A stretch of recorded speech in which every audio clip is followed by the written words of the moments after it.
So you know it. આપણે જે જાણતા હોઈએ છીએ ને એને ઉપયોગમાં લેવામાં બહુ તકલીફ પડે. તમે પૂછી જુઓ સાયકેટ્રિસ્ટને, આ બધા આવશે એમને તમે પ્રશ્નો પૂછો ત્યારે કહેજો કે તમે તમારા ઘરમાં કેટલી સાયકેટ્રી વાપરો છો.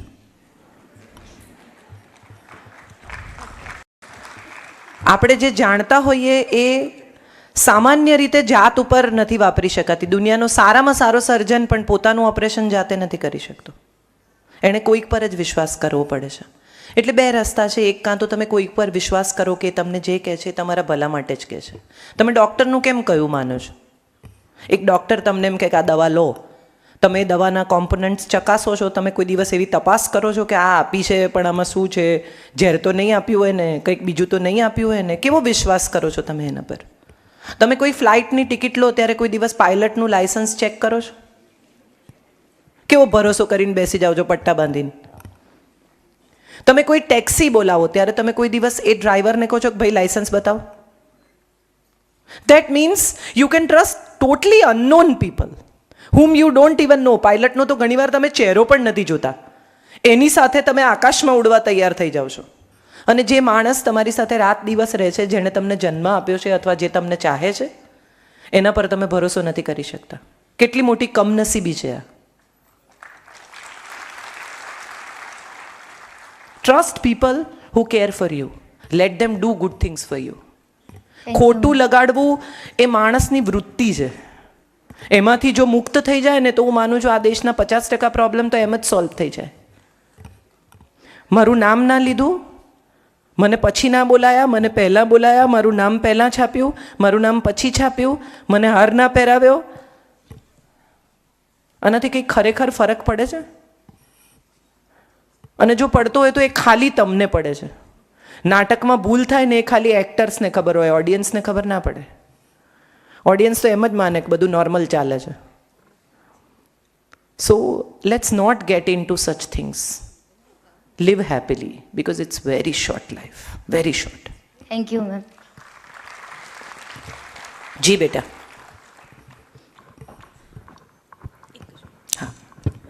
જે પ્રશ્ન કરે હું વિનંતી કરું છું તેઓનું નામ, ફૂલ name with your occupation as student કે એ પ્લીઝ અનાઉન્સ કરે, કારણ કે આપણા પત્રકારો ભાઈઓ પણ અહીંયા બેઠા છે, તે એની નોંધ લેશે. એટલે અને એક માઇક પછી આપણે પાછળ પણ જવા દઈએ, પાછળને પણ આપણે ફૂલ. હા બેટા. Hello ma'am, I'm Pallav Mehta. I am a student and I'm in 10th standard. I would like to ask that sometimes in life while taking some decisions, we become anxious or we face problems in taking those things. So apart from medicines, what can be the solutions for these things? I have learnt one thing which is very interesting as a remedy. Write down. When you have to take a decision, important decision, what do you think is pros and cons of that things? Whatever it is. It is your career, it is your friendship, it is your relationship with your parents, whatever. એક દિવસ કાગળ પર લખી લેવાનું કે આમાં આટલા ફાયદા છે ને આટલા ગેરફાયદા છે. હું આમ કરીશ તો આમ થશે ને આમ કરીશ તો આમ થશે. એ બધું લખી લીધા પછી કાગળ મૂકી દો અને બીજે દિવસે સવારે વાંચશો તો તમને તમારા સવાલના જવાબ મળી જશે. એટલા માટે કે તમે હમણાં જ્યારે વિચારો છો ને ત્યારે તમે પાર્ટી થઈને વિચારો છો, તમે એનો ભાગ છો. બીજે દિવસે જ્યારે તમે પેપર વાંચશો ને ત્યારે તમે by default third person singular થઈ જશો. તમે ત્રીજી વ્યક્તિ તરીકે એને જોઈ શકશો. અને બીજો રસ્તો એ છે કે એવા, જેમ મેં એમને કહ્યું કે એવા લોકો પર ભરોસો કરો કે જે લોકો તમારા માટે સારું વિચારે છે, તમારા માટે સાચું વિચારે છે. હંસલભાઈ જ અહીંયા છે, મેં એમને ફોન કરીને કાળો કકળાટ કર્યો હોય એવા પણ પ્રસંગો છે. રડારોળ કરી હોય અને એટલું પેશન્ટલી સાંભળે અને એવું કે કાજલબેન સામે પેશન્ટ બેઠા છે, હું તમને થોડી વાર રહીને ફોન કરું, મને તો દેખાતું નથી, મને તો હમણાં જ મારી વાત જ સાંભળો, એ સિવાય મારે કંઈ નથી. સો ઇન દેટ સિચ્યુએશન કદાચ હું જેટલી ઇન્વોલ્વ છું એટલો સામેનો માણસ નથી. અને એવા માણસ પર ભરોસો કરવો જોઈએ, કારણ કે મારા પગ કાદવમાં છે ને એની પાસે પાણીનું ડબલું છે, એ તને કદાચ ધોઈ આપે. જે પાણી ધૂળમાં નાખવાથી કાદવ થાય છે એ જ પગ પર નાખશો તો ચોખ્ખું થશે. Thank you, ma'am. Thank you. Good morning, ma'am. Yeah, good. Are, yes. Ma'am, two more. This one and one more and then we'll be done. Yeah. Okay. એક સેકન્ડ એમને પૂછી લેવા દો. હાજી બેન. I'm Krishna. Ma'am, I'm a very good fan of yours, but my question is, when આ you are fan giving. Film આવીને પછી ગુડ ફેન ને બેડ ફેન એવા બે ટર્મ્સ આવ્યા છે. No, so you can Yeah, say. no, darling, I'm just joking. It's just kidding. It's just kidding. Okay, fine. Yeah, beta. Ma'am, I want to ask you that when we are giving, because I am also a speaker, so when I listen to you, I have so many audience with you who is listening you very carefully. But જ્યારે real લાઈફમાં આ રીતની situations face કરવાની આવે છે ત્યારે આપણે જ્યારે ફર્મલી નક્કી કરીએ છીએ કે વી ડિસાઇડ સમથિંગ, સો આ જ લોકો સાંભળવા માટે ભેગા થાય છે, આપણા ડિસિઝનને એક્સેપ્ટ કરવા માટે ભેગા નથી થતા. So what should be our temperament at the time? Calm and firm, આ બે જ રસ્તા છે. હું આવી ગઈ આજે, મારે ઘરે કદાચ બહુ બધા લોકો ગયા હશે, મારા પર 38-40 મિસ્ડ કોલ છે, મેં નથી ઉપાડ્યા. મે બી મેં આજે ફેસબુક પર લખી દીધું છે કે બધાની સાથે અંગત રીતે વાત કરવી શક્ય નથી, તમે તમારો પ્રેમ મારા સુધી પહોંચાડ્યો એ માટે હું તમારી આભારી છું. આજે પેપરમાં એડ છપાઈ છે કે કોઈ બેસણું સાદડી ઉઠમણું લૌકિક રિવાજ લાખ્યો નથી. આ મારો નિર્ણય છે. હવે કોણ શું માને છે એમાં મને રસ નથી. મારે હવે જે મને મળવા આવશે એ મારી માને કદાચ ઓળખતા પણ નહોતા. મેં એક લેખ લખેલો, એમાં મેં લખેલું કે ગળગળા અવાજે અપાતી શ્રદ્ધાંજલિનું સટ્ટા બજાર. જે રહી ગયા હોય એ કેટલા પાવરફુલ છે એના હિસાબે બેસણું થાય છે. જે ગયા એની સાથે તમારો કેટલો સંબંધ છે એના હિસાબે બેસણા થતા જ નથી. અને ઘણા લોકો તો એવું વિચારીને આવે કે આપણે કાજલબેનના મધરના બેસણામાં જઈશું તો ત્યાં મુકુલભાઈ મળશે, આમ બહુ બિઝી હોય છે પણ ત્યાં ચોક્કસ આવશે. એટલે ઘણા લોકો એવી રીતે પણ આવે બેસણામાં કે મુકુલભાઈ ક્યાંય બીજે પકડાતા નથી પણ ત્યાં મળી જશે. એટલે એવા બધા મોટિવ સાથે જે યોજાતા હોય એ બેસણા ન કરવા એવો તમારો નિર્ણય છે. પછી કોણ શું કહે છે એ ઘેર ગયું. Convince your self. તમારું કન્વિક્શન બહુ અગત્યનું છે. તમે આ નિર્ણય અહંકારમાં, તિરસ્કારમાં, ઘૃણામાં, બીજી કોઈ રીતે નથી લેતા ને એવું તમારી જાતને ચકાસી લો. તમે જો એ નિર્ણય સંપૂર્ણ સ્વસ્થતાથી અને ફર્મલી લીધો હોય તો કોણ શું કહે છે એમાં બહુ પડ્યા વગર તમારા નિર્ણયને ફોલો કરો. ગાંધીએ જે દિવસે આઝાદી અપાવવાનો નિર્ણય કર્યો એ દિવસે બધાએ કહ્યું જશે ને કે મૂર્ખો છે, કોઈ દાડો કશું નહીં થાય આનું. પણ finally today we call him Mahatma, V call હિમ રાષ્ટ્રપિતા. વાય? એવો કંઈ રૂપાળો એ નહોતો, એવા કોઈ કપડાં મહાન પહેરતા નહોતા કે ફેશન મોડેલ તરીકે તમે એને યાદ રાખો. ઓરેટર પણ ખરાબ હતા ફોર ધેટ મેટર, પણ ઇન ધેટ કેસ એમની પાસે કન્વિક્શન હતું. What he believed and he made others believe. So I always feel that if you believe something, check your belief, and once you believe in it, wait till others believe in it. હમણાં ને હમણાં, આજે ને આજે મને approval આપો એવો પ્રયાસ કરવાથી સંઘર્ષ સિવાય કંઈ નહીં થાય. સમય આપો એમને પણ. તમારી માન્યતા બહુ અઘરી છે પચાવવી. So wait till they understand you. Yes, thank you ma'am. Thank you.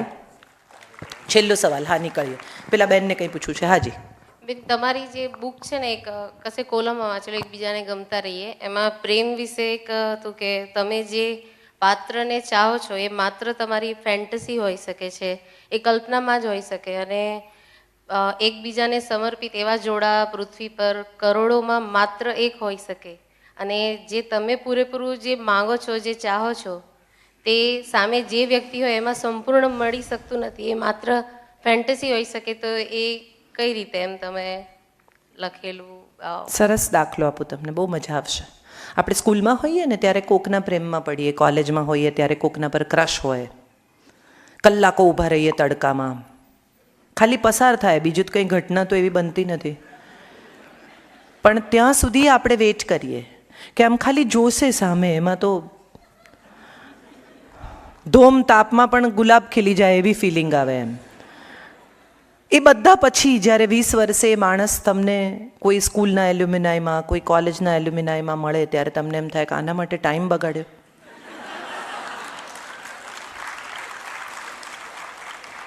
જે નથી મળ્યું ને એ બહુ ઇન્ટરેસ્ટિંગ છે. કેમ? કારણ કે એ તમારી કલ્પનામાં છે કે આવું થઈ શક્યું હોત. થયું હોત કે નહીં એ તો તમે એની જોડે રહો ત્યારે જ સમજાય. જે માણસના આફ્ટર શેવની સુગંધ બહુ ગમતી હોય એ દાઢી કરીને બ્રશ ત્યાં જ મૂકી દેતો હોય ગંધારું, એવું બને. એ એની પત્નીને જ ખબર પડે, જે એની સાથે રાત દિવસ એક પલંગમાં રહેતે, એક ઘરમાં રહેતે, એક રસોડે જમે તે. બાકીના બધા અદ્ભુત છે. મારા એવા બધા બહુ મિત્રો છે કે જે લોકોને હું એમ કહું કે અક્રોસ ધ ટેબલ તારી સાથે હું 4 કલાક વાત કરી શકું પણ તારી સાથે રહી ન શકું. આ ક્લેરિટી જે દિવસે તમને આવી જાય એ દિવસે તમને સમજાય કે આ મિત્રના બોક્સમાં પડે છે, આ પ્રેમીના બોક્સમાં પડે છે, આ સ્વજનના બોક્સમાં પડે છે, આ પતિના બોક્સમાં પડી શકે. પાડવો હોય તો, નહીં તો જવા દો. પાડવો શબ્દ ઘણી રીતે વપરાય. Thank you. It's not about what people think about you. It's very important what you think about yourself. And we rarely think about ourselves. All we do is we think about most of the times other people. અડધો સમય જિંદગીનો આપણે બીજા શું માને છે એ sort out કરવામાં, એ જાણવામાં વિતાવી દઈએ છીએ ને બાકીનો અડધો સમય જે માને છે એ બદલવામાં. કેટલી બધી વાર એવું થાય કે આપણે કેટલા બધા લોકોને કે ના હું એવી નથી, હું જેવી છું એવી આ જ છું, તમને ગમું છું તો બહુ જ સારી વાત છે, ને ન ગમતું હોય તો હું તમને ચાહું છું માટે બદલાઈશ, તમે ઈચ્છો છો માટે નહીં બદલાવું. આ બે જ રસ્તા છે જીવવાના. હમણાં એક બહુ સરસ વાક્ય મેં વાંચ્યું જે મને બહુ ગમે છે કે તમે જિંદગી બે જ રીતે જીવી શકો. એક રસ્તો એ છે જેમાં તમે એમ કહી શકો કે જે બને છે એ બધું ચમત્કાર છે, અને બીજો રસ્તો એ છે કે તમે એવું કહી શકો કે જે બને છે એમાં કશોય ચમત્કાર નથી. જો તમને ચમત્કાર લાગે છે, તમારામાં બાળકનું વિસ્મય છે, તમારામાં વિદ્યાર્થીની શીખવાની ક્ષમતા છે, ઉત્સુકતા છે, તો જિંદગી બ્યુટિફુલ છે. અને જો તમને એમ લાગતું હોય કે કશુંય નથી તો કશુંય નથી. Nothing is interesting if you are not interested. That's what life is all about. આપણે એક શરીર લઈને જઈએ છીએ સ્મશાનમાં અને એને એક કુલડીમાં પાછું લઈ આવીએ છીએ. An entire body is fitted in a little thing. વિચારી જુઓ તો સમજાય કે માના ઉદરમાં સમાઈ જતી નાનકડી વસ્તુ એ 6 ફૂટની થાય છે અને ફરી એકવાર એ જ સ્થિતિમાં પાછી આવી જાય છે, એટલી જ નાની બની જાય છે. એને પણ આપણે વહાવી દઈએ છીએ. 5મા મહિને ખબર પડે કે ઉદરમાં બાળક, રૂપલ છે અહીંયા ઓડિયન્સમાં, શી વિલ પ્રોબેબલી, જેટલા માલતીબેન છે ગાયનેકોલોજીસ્ટ, તેલ ટેલ યુ કે 5 મહિના સુધી તો ખબર પણ ન પડે કે કશુંક છે આપણા શરીરમાં. 5મા મહિને એ ફરકે ત્યારે પહેલી વાર માને અહેસાસ થાય કે ઓ આપણા શરીરમાં કંઈક છે, કશુંક છે જે જીવે છે. Something that is a part of you. અને ત્યારે એ જીવ, એ સમસ્યા, એની તમામ વાતો તમારી સાથે જોડાયેલી હોય છે. તમે વાંચ્યું હશે અભિમન્યુ વિશે, તમે વાંચ્યું હશે બીજા લોકો વિશે, તમને સમજાય કે તમે જે જોરથી બોલો છો, માના હૃદયની ધડકન વધે, પલ્પિટેશન વધે, ગુસ્સો કરે, ચીડાય, એ બધું જ ત્યાં સુધી પહોંચે છે. બાળક મોટું થાય, જન્મે, એ પછી પણ આપણને એમ લાગે કે કંઈ સમજતું નથી, એને કંઈ ખબર નથી. ત્યાં પણ એના મન પર જે અસરો થાય છે એ તો થાય જ છે, એ નોટિસ કરે છે. તમે ગુજરાતી ભાષામાં, ગુજરાતી કુટુંબમાં જન્મેલા બાળકને ઉઠાવીને તમિલ ફેમિલીમાં 1 મહિનાનું લઈ જાઓ ને એને તમિલ ફેમિલીમાં મોટું કરો તો એ કઈ ભાષા બોલશે? તમિલ બોલશે, કારણ કે એણે એ જ સાંભળી છે. ભાષા અને વ્યક્તિત્વ એ શ્રુતિ સ્મૃતિ પરથી ઊભું થાય છે. તમે જે સાંભળો છો, તમે જે જુઓ છો, તમે જે ઓબ્ઝર્વ કરો છો, તમે તમારી આસપાસની દુનિયામાંથી જે કલેક્ટ કરો છો, એ તમારું વ્યક્તિત્વ છે. ડૉક્ટર્સ આના વિશે તમારી સાથે વધારે વાત કરશે, પણ હું એમ માનું કે જે નકામું હોય એ કલેક્ટ શા માટે કરવું? જે તમને કામ જ નથી લાગવાનું, જે તમારી કડવાશ છે, જે તમારા તિરસ્કારો છે, જે તમારી ઘૃણા છે, જે તમારા વિશેની કેટલી બધી એવી, આણે મારું આમ ન કર્યું તો ન કર્યું. હવે તમે એ વાત સંઘરી રાખશો, એથી એ કરશે એવું તો નથી થવાનું, તો પછી શું કામ સંઘરી રાખવાનું? જે માણસ વિશે તમારા મનમાં તિરસ્કાર છે, જે માણસ વિશે તમારા મનમાં ગુસ્સો છે, જે માણસને તમે હેટ કરો છો, જેને તમે પાઠ બનાવી દેવાના મૂડમાં છો, જેને તમે સીધો કરી નાખવાના મિજાજમાં છો, એ બધા જ લોકો કદાચ તમને ભૂલી ગયા છે, પણ તમે એને યાદ રાખ્યા છે. એક બહુ સરસ વાક્ય હમણાં કોઈકે મને વોટ્સએપ પર મોકલેલું કે એણે નાની ભૂલ કરી પણ એ યાદ રાખીને તે બહુ મોટી ભૂલ કરી. મને બહુ ગમ્યું એ વાક્ય. વાત સાચી છે. મુનવ્વર રાણાનો એક બહુ સરસ શેર છે, કુછ ऐसे मैंने अपने को आज़ाद किया कुछ ऐसे मैंने अपने को आज़ाद किया, कुछ लोगों से माफ़ी मांगी, कुछ को मैंने माफ़ किया. આનાથી વધારે કશું આપણે કરી શકવાની ક્ષમતા જ નથી ધરાવતા. આપણે જેને પાઠ ભણાવવા નીકળીએ છીએ ને એ પાઠ ભણશે નહીં એવું સમજી લો. જો એ સુધરવાનો જ હોત તો એની મેળે જ સુધરી ગયો હોત. કેટલા બધા લોકો તમારો લાભ લઈ જાય, કેટલા બધા લોકો તમારી સાથે જ્યારે એમને કામ હોય ત્યારે કેટલા બધા મીઠા થઈ જાય. માણસને તમારું કામ હોય ત્યારે અને તમને એનું કામ હોય ત્યારે આવા બે માણસો હોય છે એક જ માણસની અંદર. તો શું કરી શકો તમે? તમે એની મદદ કરી, તમે એને સફળ થવામાં મદદ કરી, તમે એને પોપ્યુલર થવામાં મદદ કરી, તમે એને લોકો સુધી પહોંચાડવામાં મદદ કરી. એ પછી એણે તમને એક ફોન કરીને એવું પણ નથી પૂછ્યું કે તમે કેમ છો. તો દેટ્સ ઓલ રાઈટ. તમે કરી ચૂક્યા, એમનું થઈ ગયું, એ પહોંચી ગયા જ્યાં એમને પહોંચવું હતું તમારા ખભે પગ મૂકીને. હવે એ તો ગયા, એ ભાર તમારા ખભે છે. એક યુવાન સાધુ અને એક વૃદ્ધ સાધુ બે જણા નદીને કિનારે ઊભા છે. ઝેન વાર્તા છે, મને બહુ ગમે છે. અને એક અતિશય સુંદર સ્ત્રી આવીને ઊભી રહે છે અને એ કહે છે કે મારે પેલે પાર મારા પ્રેમીને મળવા જવું છે, પણ આ જો પાણી છે, કાદવ છે, હું ગંદી થઈ જઈશ તો મને મજા નહીં આવે. તો પેલા યુવાન સાધુએ કહ્યું ચલ બેસ જા મારા ખભે. એને નદી પાર કરાવી એણે. પછી એ સ્ત્રી તો ઉતરીને પોતાને રસ્તે જતી રહી. વૃદ્ધ સાધુએ બોલવાનું શરૂ કર્યું કે તું સાધુ છે, એના સાથળ તારા ગાલને અડતા હતા, એ કેવી રીતે બેઠી હતી તારા માથા ઉપર આમ હાથ રાખીને તારા ગાલને પકડી રાખેલા, આમ હતું તેમ હતું, કેવી લાગતી હતી, એની કમર તને આમ અડતી હતી, આમ થતું હતું. પેલો કશું જ બોલ્યા વિના મઠ સુધી એની સાથે ચાલતો રહ્યો.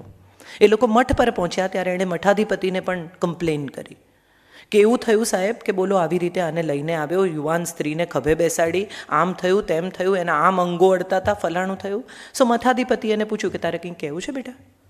એટલે પેલા વૃદ્ધ સાધુએ કહ્યું કે એવું છે કે એને મેં તો નદીના કિનારે ઉતારી દીધી, એમના ખભે હજી બેઠી છે.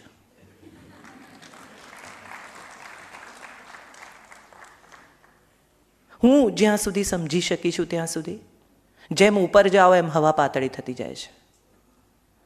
શ્વાસ લેવામાં તકલીફ પડે એટલે બેગેજ ખાલી કરતા જવાનું. જેમ ઉપર જતા જઈએ એમ સામાન ઘટાડો તો ઉપર ચડવામાં સરળતા રહે છે. ગીતાના 15મા અધ્યાયનો પહેલો શ્લોક છે, ઉર્ધ્વમૂલ અધ શાખા અશ્વત્થ પ્રાહુર્વ્યયમ. એનો અર્થ એવો છે કે માણસ એક જ એવું પ્રાણી છે જેના મૂળ ઉપરની તરફ છે અને શાખાઓ નીચેની તરફ વિસ્તરેલી છે. બાકીના બધા જ પ્રાણીઓ કાં તો આડા છે કાં તો ઊંધા છે.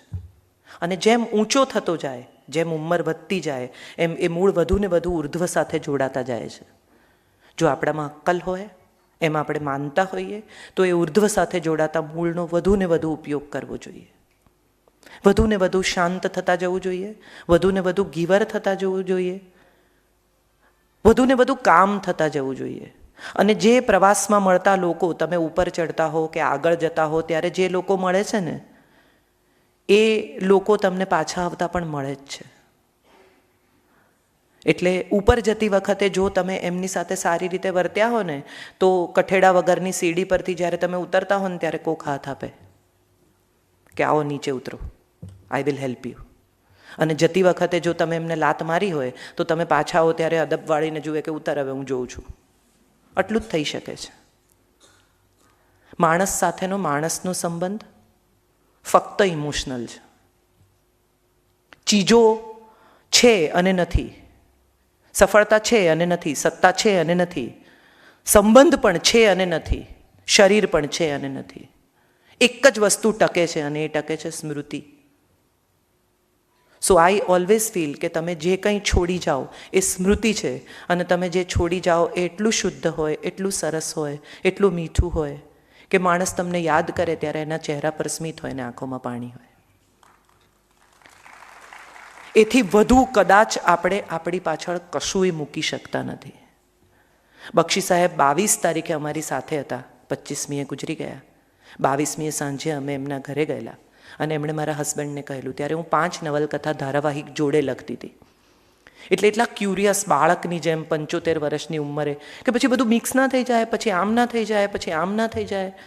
બહુ સરસ રીતે બધી મારી સાથે વાતો કરતા હતા. અને પછી મારા હસબન્ડને એમણે કહ્યું કે સંજય બાબુ, પત્ની 5 નવલકથા જોડે લખતી હોય ને તો 1 કપ ચા બનાવી આપવામાં પણ પુણ્ય છે. એ દિવસે મેં એમને કહેલું, મેં કીધું મને આખો રેક જોઈએ છે તમારા જેવો. અને ત્યારે એમણે મને કહેલું કે થશે. ત્યારે મારા 4 પુસ્તકો છપાયેલા અને ત્યારે એમણે મને કહેલું કે થશે, પણ તારે મારા જેટલું જીવવું પડશે, વર્ષોમાં નહીં, જિંદગીમાં.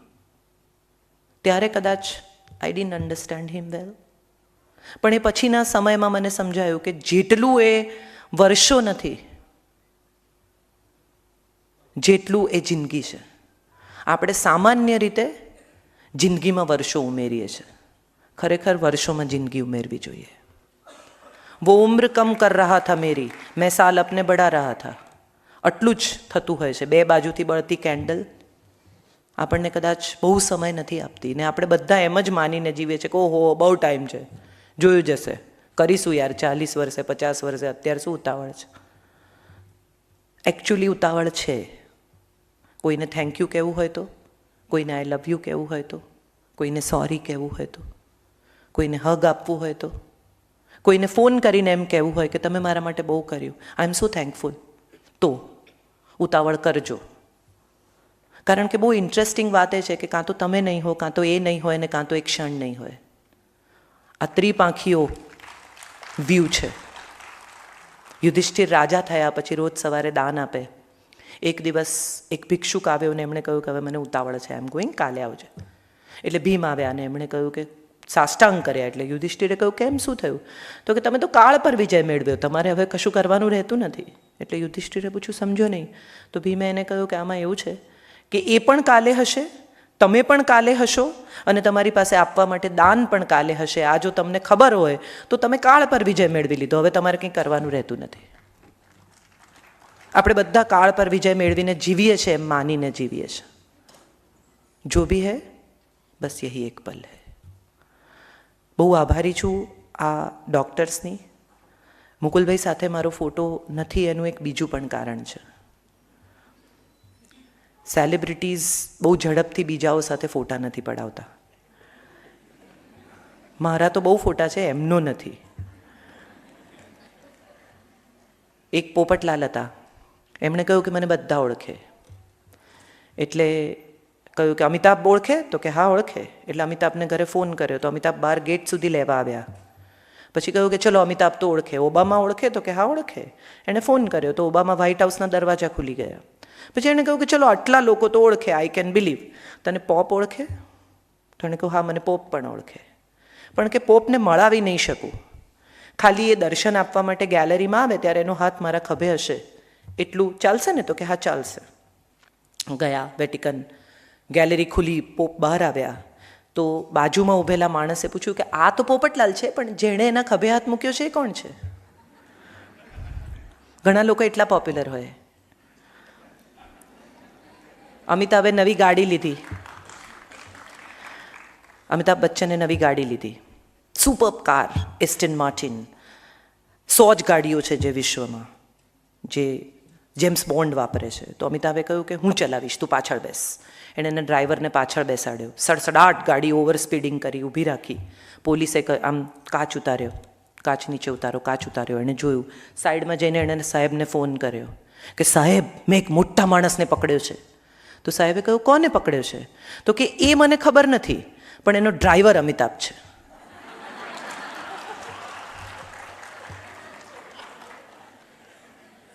પરસેપ્શનની મજા છે. ગાડી ચલાવે હંમેશા ડ્રાઈવર જ હોય એવું માનવાની જરૂર નથી. સારથી કૃષ્ણ પણ હોઈ શકે. બસ આપણું પરસેપ્શન બદલવાની જરૂર છે. અગત્યનું એ છે કે એને સોંપ્યું તો એને સોંપ્યું. આપણે તો સારથી બનાવીને પછી એને કહીએ છીએ કે આગળથી રાઈટ લેજે, જોજે, ધીમે ચલાવો. પછી એ બી પાછળ જોવામાં ઠોકી દે. Thank you so much. બહુ જ આભારી છું એ સૌની જેણે રવિવારની સવાર અહીં પોતાના માટે કાઢી છે. બિલીવ મી, આ સમય તમે કોઈ ડૉક્ટર્સને નથી આપતા, આ સમય તમે આ કોન્ક્લેવને નથી આપતા, આ સમય તમે કોઈને નથી આપતા. આજનો આ દિવસ, આ સમય તમે તમારી જાતને આપી રહ્યા છો. આ તમારી અપોઇન્ટમેન્ટ છે તમારી સાથે. Thank you so much.